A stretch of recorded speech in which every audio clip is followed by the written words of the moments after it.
Hey guys, welcome back to Real Teachers, Real Stories. Welcome back. We are here with our friend Mike. Hey, what's up? And the topic today we're going to talk about regarding teaching, if you feel like you don't want to teach anymore for whatever reason, or maybe the grade isn't the right fit, or the school, or whatever. Yeah, it's definitely something that we've all experienced before. I'm sure if you're listening and you're a teacher, you've probably felt like this at some point in your career. And just before we get started, full disclosure, there's a dog in the room. Hey, Wilson. Howdy, Wilson. His name is Wilson. So if you hear that noise, that's what that is. So, like I said, Mike is here with us. I didn't say that. But Mike is here with us. We all met in college. He went through the same program that I did for education. So, Mike, tell us about your experience. All right. Well, as Steven just said, we met in college. I had originally gone into college wanting to be an actor in New York or on TV, whatever. But on my audition day, they asked me if I really wanted to be an actor. And I said, yeah. And then I thought about it and I said, you know what? Maybe I should go into teaching just in case acting doesn't really work out for me. So I went in for the theater education degree. My freshman and sophomore year, gen eds was fine. Junior year, it starts getting into, lesson planning and being in charge of a classroom and observing different teachers. And that's really when you realize how much extra work teachers are really putting in. It's not just junior and senior year are like the test, right, as to whether or not you can do this and if you really want to do this. Yeah, we were talking earlier that thank God for myself, when I went into my junior field, I stepped into the classroom and I was like, thank God I want to be a teacher still, because if I don't, I just wasted my time. Yeah, me too. I had a really great student teaching experience. So I was fortunate that I was like, all right, I can do this. I know I want to do this. And it's actually working out pretty well for me. Right. It's not that I couldn't do it, because I'm very charismatic and I'm good with people, good with kids. He's definitely a great teacher. Yeah. Oh, thanks, guys.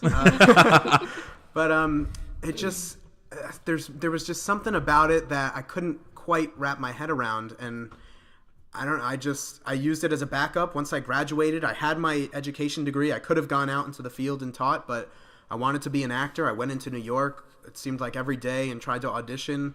Nothing ever came up, and I kind of let that acting dream get away from me, and a little bit less than a year out of college, I started doing a little bit of something else. And do you guys want me to talk about that too? Please. Oh, yeah, okay. go right into it. I started doing this thing called behavioral therapy, in-home behavioral therapy. So what I do is I go to different houses around my area, or even anywhere in New Jersey, really, and I work with children with autism on their social skills and behavior skills.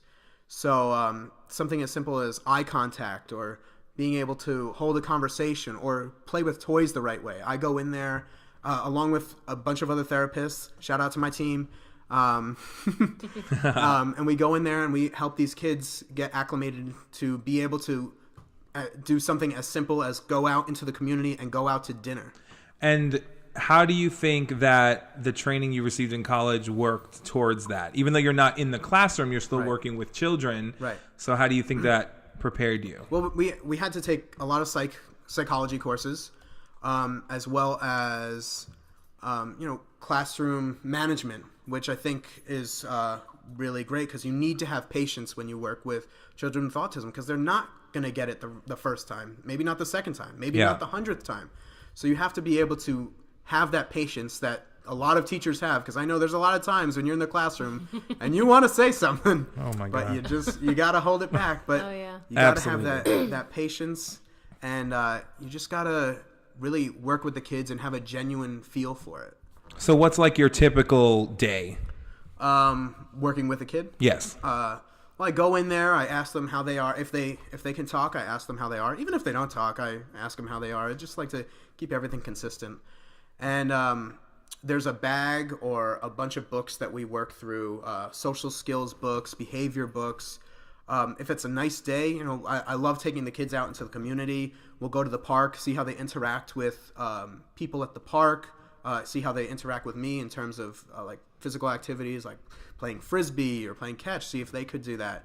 And that's super important too, like social interaction. 100%. Even for the students that we work with, like in the classroom, a lot of them have really low social skills. Absolutely. So it's super important. Yeah, and I work with a variety of ages. Like I'm sure if you were walking around, you wouldn't see like an 8-year-old hanging out with like a 20-year-old. But when we have these social outings, like we have a variety of kids with different backgrounds, like just hanging out and talking to each other. You know, they have a lot of similarities. The biggest one being, you know, they're all on the spectrum. That's not something that they necessarily talk about. Right. But we all know it, and we try to make sure that they can interact with each other because that's super, super important. Definitely. Yeah. That's awesome. Yeah, thank you. Yeah, that's love it. great. It's one of those things where, like, even though you went to school to like be a teacher in the classroom, you can just use those skills in so many other 100%. ways and in other places and outlets and stuff. And what about the other Lead You thing that you do? Oh, right. Shout out to Lead You. Let's go. No, that's great. It's a leadership assembly. We go into elementary. We did a couple middle school and high school. We did workshops there, and we do leadership and empowerment and basically like positivity assemblies. Like we go around to all these different schools and we do a variety of what seems like games to the kids and skits, but really they're learning through play, which is like the best type because they don't realize that they're learning. Yeah, definitely. You know, so they're up there playing a game, and it's like, hey, don't forget that this game is teaching you how to communicate with each other, how to be able to listen, how to work in small groups, how to make eye contact, and really we just preach positivity and kindness, and we just love when we get to see that in the kids, like they're smiling and we're smiling. It's beautiful. It's a beautiful thing. Yeah, that's awesome. And also, I don't think you randomly chose teaching because you love kids. I do. He's been working with kids for a very long time, and he's great with kids. Yeah. So it wasn't just I'll be a teacher. It's, well, I really love kids, so I'm going to expand on it. Right. So what was like the thing that made you realize like, maybe teaching's not for me? I think it was just always my mindset. Like I went in wanting to be an actor. That's what I wanted to be. That's what I wanted to do. And I really never deviated from that. I kind of just went through the motions to get that education degree. And mind you, I didn't slack off when I was in school. Like I did all my work. I was a really great student. Well, pretty good student. But Side note, me and Mike met because he would call me his assistant. Right. Because I would always have to remind him when things were due. Yeah, there was one Just a little side semester note. where we Had every single class together. yeah. So I would walk up to her in the hallway and be like, Tris, do we have homework today? And she'd be like, yeah. I'm like, And that's how we exchanged numbers, and Right. now we're best friends. So that's how it happened. but yeah, I could never get out of that mindset of not wanting to be a teacher. And it wasn't that it was a negative thing. It was just not What you wanted to necessarily. do. Yeah, Yeah. exactly. Yeah. And I knew I wanted to work with kids, but I don't know. Teaching just never really panned out. Yeah. I think it's the amount of work that we have to do Oh yeah. Oh, yeah. outside of the I classroom. think that's the number one misconception about, I know. We know. It's the number one misconception about teachers because, we get weekends off and summers off and we only work 8 to 3, but really we're working constantly. Right. Constantly working all the time. Even through the summer, we need that time to reevaluate what we did throughout the year, or maybe we get a new grade or a new school or whatever. We need that time to plan. Right. And also just to decompress, to get ourselves in the Oh, right yeah. mind space because I never appreciated breaks more than I do as a teacher. Yeah, because even- your mind, it's mental health is so important. And when you don't have the right mental state, you can't help your kids, and not helping your kids is the worst thing you can do as and a even teacher. when we were students, like in elementary, middle, high school, college, I couldn't wait for those breaks. But even now, I look forward to them even more. Yes. And not to get away. Okay. Wilson, we totally understand. Not to get away from anything, but just to, clear our heads about everything that we have to deal with and all the issues Right. that we have to face. And also just lesson planning takes Yes. forever.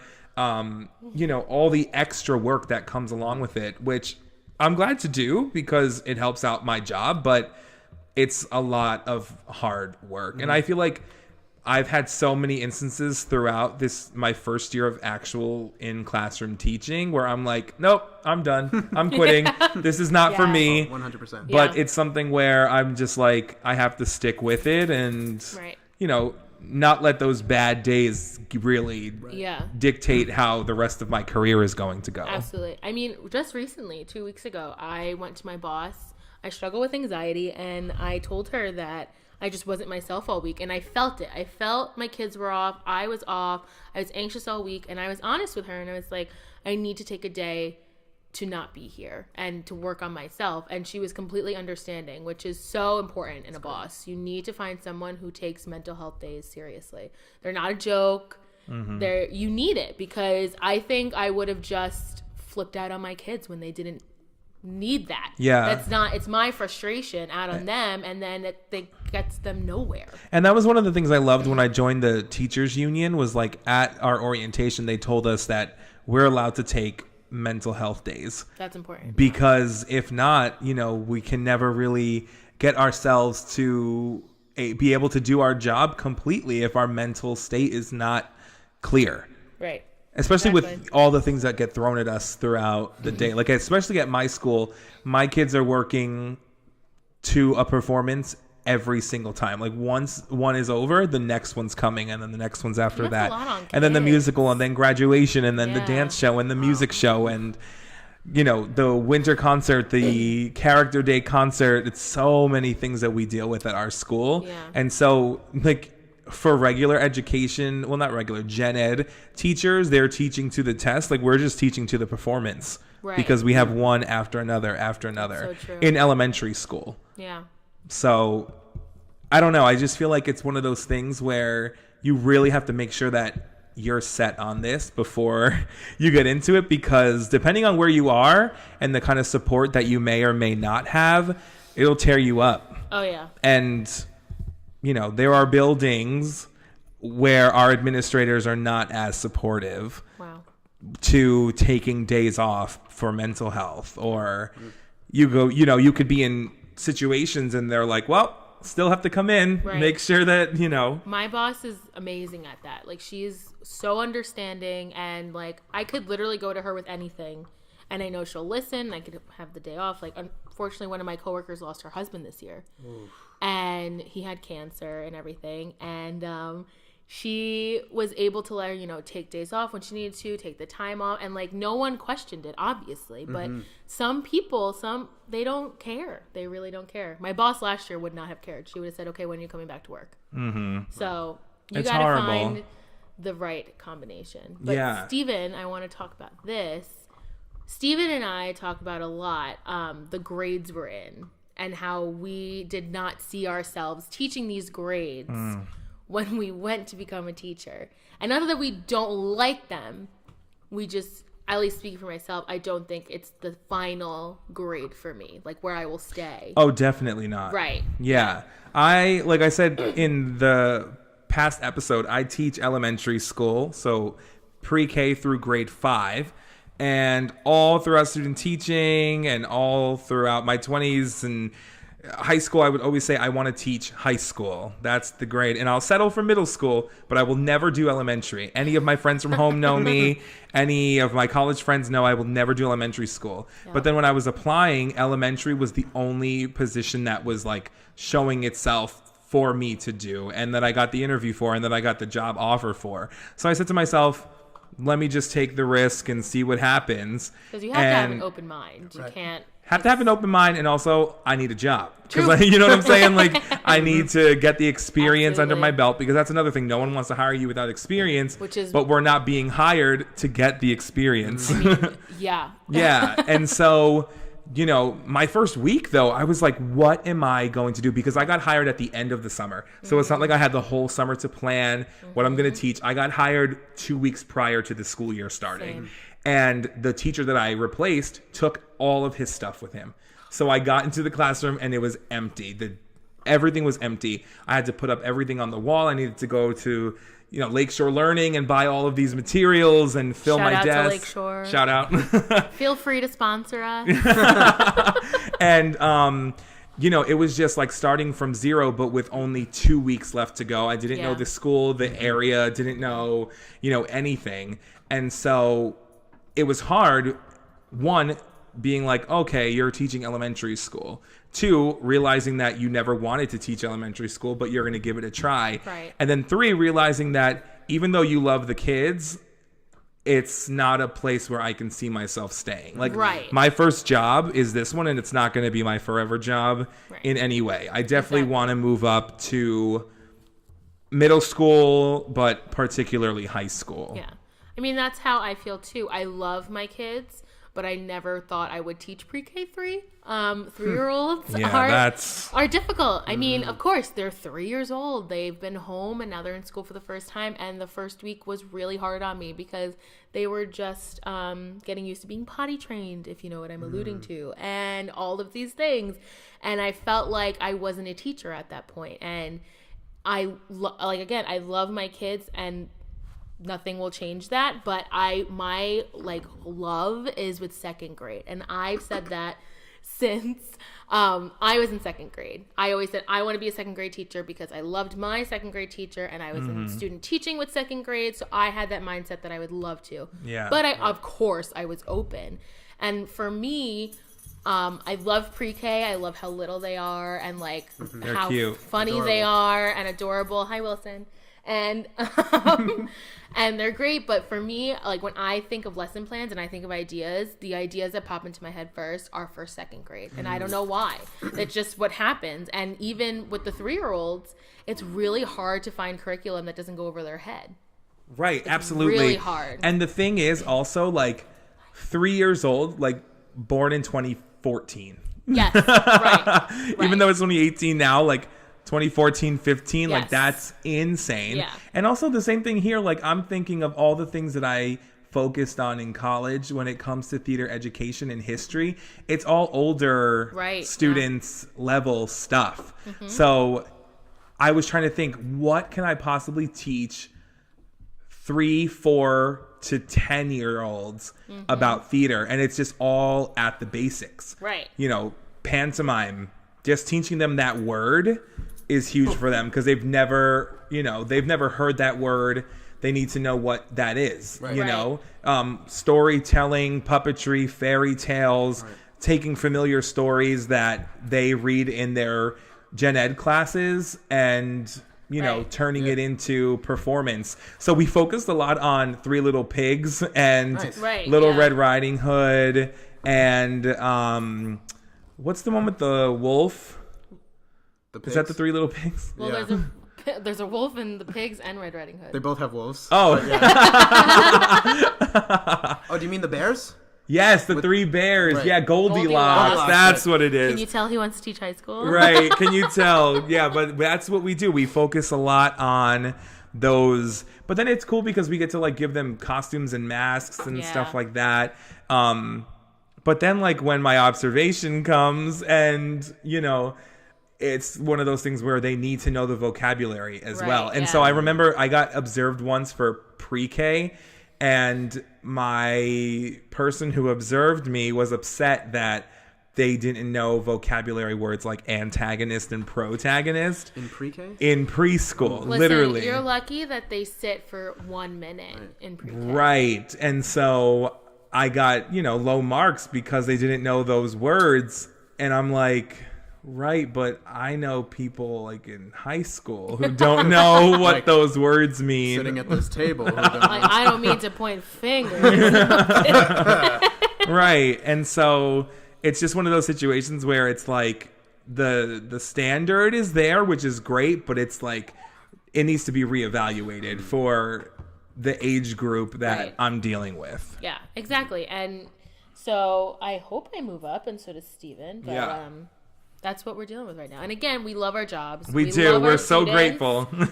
But it's just, when you're not fully happy, and when it's not a right fit. And that's nothing wrong with the kids or the school you're at. It's just everyone finds their right place. And when you find your right place. Right, And and- we're so young. Yeah. You're not going to find it at first. And that's Yeah. okay. And one thing I will say is that I have learned so much Oh, yeah. about teaching, about the work that goes into it, about dealing with students, of Coworkers, everything. coworkers, dealing with administration, Yeah. just how much work there is that goes into it, because like we said before, it's insane. Like weekends and stuff. When I first started here, I would like not take any work home with me at all. I would do it at school. I would either get to school like an hour and a half early or stay late to get everything finished, because I didn't want to take it home with me, because home is like the place. Yeah. Safe space, decompressed, whatever. And, I need to leave that at home. But now that I'm going to be getting back into it soon, I'm like, whoa, have to prepare myself again. For me, I refuse to stay late. Unless it is absolutely necessary. I refuse to stay late, only because I need to get out of that room. Like for me, being in that room for that long, that's enough. Like I'm done for the day. I get there very early because I like to be early. Right. So I'm already there early. I do morning supervision some weeks, so I'm there at 7 a.m. When I dismiss my kids, I clean my room. I stay for a couple minutes to see if any parents want to speak to me, and if not, I leave. And it's amazing how many teachers have made comments to me about it. Like making comments like, "Oh, you're done already? You're leaving? Wow, look at you. The boss is going to say something about that, blah, blah, blah." It's like, it's none of your business. This is how I work. I take my work home and do it. Yeah. That's how I feel comfortable. I feel comfortable changing into my sweatpants, putting on Vanderpump Rules, and love. True. And printing out my stuff and laminating, and I like doing that at home. Or when I have to go to youth group, I like doing it at youth group. And shout out to my youth group people who help me do that when they cut out all of my annoying laminating pieces. But that's just how I work. And at my school, we're lucky because the performing arts team doesn't have to be at school until 9:20 because our first class isn't until 9:30. But with going in at 9:20, we also have to stay until 3:45. Right. Whereas the other teachers get to leave at 3:10. Yeah, I get out at 2:20. Yeah, you get out really early, which is great. Yeah, it is. But like I said, I would rather get to school really early. So someday when I first started working there, I was getting there at 6:00. Wow. Getting to work at 6, which meant leaving my house at 5:30, 5:15, because I have a bit of a commute to get to school. And those days are long gone now. I usually roll up there around 9:10 when I'm supposed to. Yeah. I'm lucky to live 10 minutes away from school. Right. So I can literally roll out of my fortunate. bed, look nice. I don't go to school like crappy. But open the door, let them out. But yeah. Yeah. So I don't know. It's just interesting. Yeah. The thoughts that we deal with when it comes to our first year and even doubting Mike ourselves. Can interject because when he first found his first job after college, I mean, that wasn't. Oh, no, it was actually, they were looking, I remember on Indeed.com, it said. That's where I found my job too. Word. It said they were looking for an actor with teaching experience. And I was like, well, look no more. So I contacted the people, they emailed me back. And when I interviewed, they were like, yeah, it's for like interacting with our child with autism. Like we tried psychologists, we tried teachers, we tried this, we tried that. But we think that an actor is like adaptable to different situations and would be able to. That's such a good point. Thank you. Hashtag arts ed now. Yeah. True. We think that you would be able to, interact with him in a way that other people wouldn't be able to. And like, they asked me about my improv skills at the meeting, and I said, well, I have some. But so I when I first met the kid, I, just kind of did, I just played, what they wanted me to do. They had objects in there, like toys and stuff, and I played with the toys with him, and I tried talking to him, and it was like, it wasn't difficult. Like, I just treated him like a person. I mean, granted, there were times when he would get aggressive and, stuff like that happens. But, you kind of just roll with the punches, move on to the next day, and hope that everything gets better. That's what I do. Like, when I have a bad day, what I tell myself is like 24 hours and then it's done. As soon as I hit the sheets at night and go to sleep, it's like So hitting a true. reset button. The next day I'm fresh, I'm happy, I completely forget about the negative stuff that happened the day before, and I just treat it like a brand new spanking new So day. important just to I- let that stuff go. Yeah, I 'Cause you always tell can't- my kids that too. Like Yeah. tomorrow's a new day. Right. Yeah. Tomorrow's a new day because it is a new day. You don't can't get a carry second stuff choice. with you. Right. And if you do hold on to something, then you hold on to something the next day, and the next day, and the Yeah. next day, and the next day. And you and know then- what? Working with kids, they sense that. Oh. Especially kids yeah. on the spectrum. Oh, yeah. They can sense it when something's wrong. They Mm-hmm. know. And it just does not create a good environment. No. Like, they will know if you had your normal drink in the morning or Right. not. Because that's the first thing they'll say. Did you get your chocolate milk this morning? Because they call my meal replacement chocolate milk. I'm like, no, I didn't. I'm just thinking about how they see a bottle of meal replacement. And they're But like, it's in a shaker "It's and it looks chocolate." chocolate. It's chocolate milk. Do you have your Yoo-hoo today? No, it didn't. But they totally know. Yeah. Or when they notice, like for me, if I put extra makeup on or this Yeah, and they that. notice They notice everything. everything, which I find hysterical. Yeah, yeah, it's crazy. So, all right, let's go to our weeklies. Let's start with our obsessions for this week. I'll go. So, I love watching teacher vlogs on YouTube. There are a couple I watch a lot. They're called People from Pocketful Primary, Too Cool for Middle School, Genuine Teaching. They all basically just record their daily teaching life. That's awesome. And it's so cool to see because these are people, a lot of them our age, and they're just, and it's real. Like if they have a bad day and they're crying, they don't edit it out. They like say like, hey, this is a really bad day or blah, blah, blah. And they have such amazing ideas. And it's so rare you get to see a teacher in their element, like in their classroom, doing their thing. Their ideas are right here in front of you. And I get most of my ideas from there. I'm not even gonna lie. Yeah. Like Pinterest and Teachers Pay Teachers and Instagram, of course, but seeing it in action, I'm a visual learner. So like seeing these people are so great, and definitely check them out because Yeah. I love them. Absolutely. great.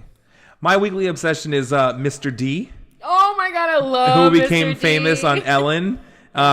He's awesome. It's really cool to see his story. I follow him all the time. He's on Instagram at Mr. D times 3. Yes, Mr. D I times have it 3. memorized. He's awesome. And it's so cool to see him interact with his students, and he puts up ideas for us, teachers that follow him and stuff like that. So What I love that he does is that he preaches not only to his Instagram followers, but to his kids that be yourself always. right. Be the weird, loud, obnoxious person you are, if that's who you are, always, because there's only one person like you. And I think that is so awesome as Yeah. a teacher. He's awesome. Yeah. That's a great segue into my obsession. I hope I'm doing this right, guys. I don't want to mess it up.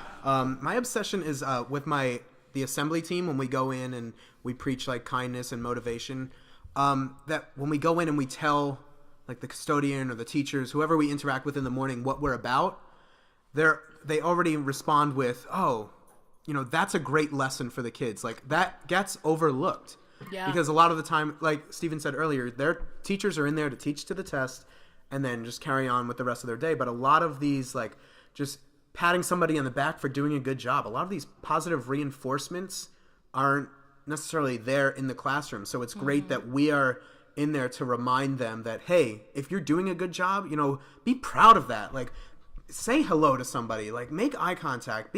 Just be yourself and be a great person. And I'm just like, I'm obsessed with the teachers that say, you know what, in my classroom, it's a safe environment, and this is what we talk about, and I'm glad that you guys are emphasizing that. Yeah. Like I was going to say that, it yeah. comes from an outside source, so it's Right. like, it's different than seeing your teacher like, oh, little Billy, be nice. Right. If Or these- I love how Mike said thank you. Right. Like, Right. Like Yeah. if these people with the whales on their shirt come in and are Yeah. like jazzy and dancey and doing fun skits and they, love it, then hopefully that they'll Right. pay it forward onto Right. their next student. It's like or- you said, the teachers have so much to do in their classroom already Right. that sometimes little things like that do get overlooked. Right. Yeah. So they can meet the standards and they can have the test, where people should have that like all the time. Like Right. that Oh, should absolutely. be one of the specials throughout the week. Yeah. Like just like computers and gym and art, like that should totally be it. Teaching compassion. Yeah, no, and just being a leader. Yep. That's so important because so many kids don't do Kindness. Absolutely. that. And yeah, let's open a school, Steven. Let's do it. And Mike too. Oh. That's what I meant. You're gonna be there. Oh, cool. Yeah, sweet. Doing your class. All right. Do you guys have a fail? I do not. But do you have a fail for this week? Oh yeah. Got a good one. Do you want to go first? I don't care. I want to go first. Okay, go. All right. So, so a lot of times my students struggle with being able to not feel emotion, but express emotion. Thank you. Yes. So I made, as an actor, I made an acting reel, and I showed a lot of different emotions, and I showed one of my students this, and I said, you know, like, it's okay to be angry, it's okay to be happy, it's okay to be sad, and like I got pretty sentimental with it because it was, you know, it meant a lot to me, and I started like tearing up a little bit as I was telling my student this, and I wanted him to see that, you know, it's okay to cry, you know, Yeah. because, you know, when you get overwhelmed with sadness or anger or something, like, it's okay to let it out.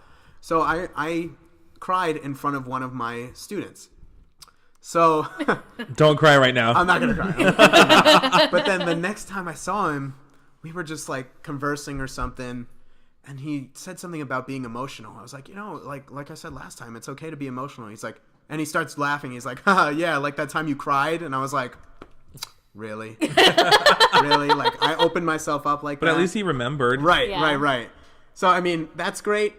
But at the same time, I was Like, damn. yeah, like I wanted it to get through, and I don't know if it did, but cross my fingers that, you know, that's in his head, is me crying. So hopefully he can remember that, you know, seeing me, like, looking up to me, that it's okay to show that emotion. So his reaction was the fail. Right. Yeah. I don't think what you did was a fail. No. Oh, no. I'm not saying, I'm saying, like, his reaction. What he got out of it. Right. Well, right now it could change. Yeah. Basically Yeah. saying, like, you cried in front of me, haha. And I'm like, Mm-hmm. well, it was Thanks. for It's a a good lot reason. a lot of crying days for teachers. Yes. Right. Once a week. What's your it? fail? Mine happened in February, Martin Luther King Jr. Day. Again, I teach 3-year-olds. Their second language is English. Just putting that out there. So I don't do a lot of the things that older teachers do, such as Women's Month and Black History Month and all of those things. Wilson just moved a chair. Because it simply goes over my kids' heads. So, at least in depth. But that day, I was feeling very inspired. So, I started talking about Martin Luther King Jr. and how he was so important and how, you know, the story of it. And I was very empowered, and my aide was nodding along like, yes, you go. And I was like, yes, this is an awesome speech. My kids are looking at me like they're getting it. And then we had special after, and I sent them to their special, and I sit back down at my desk, and I'm like, holy crap, they have no idea what I just said. They have no clue. And I was like, you know what? They're smarter than you think. So just ask them when they come back. So they come back. At the end of the day, I have a book, I Am Martin Luther King, which Steve and I both have and are obsessed with. One of my favorites. Love. What's his name? Brad Metzler? Yes. That author has amazing books about There's a whole I Am series. yes. And I of love how people. they're kids when Yes. they tell it. So I bring that book out and I'm like, hey guys, remember when I talked about Martin Luther King Jr.? They just stare at me. And I was like, remember this morning? And I was still really excited about my speech, and they said, who is that? Yikes. So it's like, oh my, okay. And like I expected it, but in the moment I got so caught up in it, and I was like being really inspirational, and then I was like, meh, meh, meh. Yep. So but that's what was teaching pre-K 3. So That's a fail. it's It's kind of like a big good fail. fail, though. I tried. Good that you mentioned it, but you're Yeah. right. Same thing with me. Like a lot of my 3-year-olds, they never No. remember anything, No. and yet I'm supposed to teach I them mean, vocab words. right. But they're supposed to know an antagonist. Right, So I don't know right, what you're right. doing. So, Anyway. do you have any quotes? Student quotes of the week. I do. Yeah. Might go first. All right, so one of my students has dogs. Like I said before, I'm in-home therapist, so I go to people's homes, and he has a couple dogs. So we're sitting at his dining room table, and one of the dogs starts like trotting down the stairs, and I'm watching it, and I'm like, I like chuckle to myself, and I say to him, I'm like, man, I just love dogs. I love when they come down the stairs. Like, it's so funny. And he looks at the dog, looks at me, and completely deadpan goes, what's the matter with you? Yikes. And I was like, wow, I just started laughing because like that was so Yeah. unexpected. And I was like, well, I just love dogs. Like, I'm sorry, but it was just so like out of Mouth to character. babes. Yeah. Out of character for him, and I was. funny. It was so funny. One of those things. Yeah. Mine, one of my kiddos is he's on 100 like miles per hour all the time. Speeding, and that's just how he rolls. So one day I get a message from his mom that he will be out because he got stitches on his forehead.